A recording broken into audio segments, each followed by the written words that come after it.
Okay, so this conversation comes out on the background of a video I did when I was talking about very briefly about how these rules of sexuality in Leviticus 20 and how Noah supposedly cursed his son Ham by cursing his grandkid, which doesn't make any sense whatsoever because you're going to curse the person who had absolutely nothing to do with the situation. Now, according to this person in their theory, they're saying that Ham slept with his mother, Noah's wife, which was his mother, because according to this story, that was the only other woman other than Ham's wife and his brother's wives. The only other woman that was around was his mother. And and I asked him to prove it. Prove that Ham slept with his mother. His proof is Leviticus 20.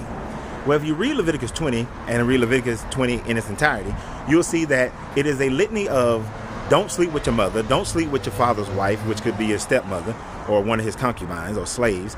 Don't sleep with your sister, your aunt, and all these other people. Now, this is not proof.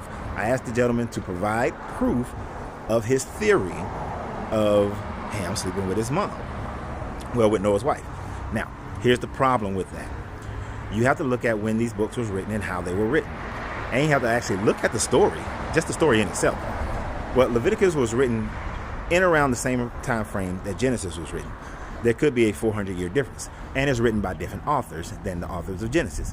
But when you look at the story, Noah was asleep, drunk, in his tent. His son Ham came in, saw him drunk and naked, went and told his brothers. His brothers backed in and covered up his nakedness with a cloth or whatever. Now, when you look at it like that, it's a literal story. They're telling you a literal story that is not true anyway, but they're telling you a literal story. So this actually has absolutely nothing to do with Leviticus 20:11.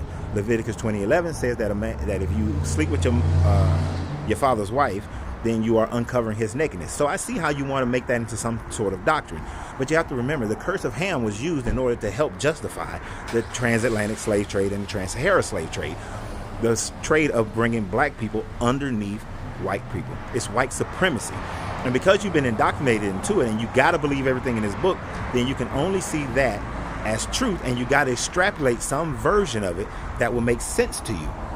But the truth of the matter is, it doesn't make sense at all. You're pushing it. You're pushing it. It's almost like mansplaining, but in a religious context, so religious splaining of how this happened.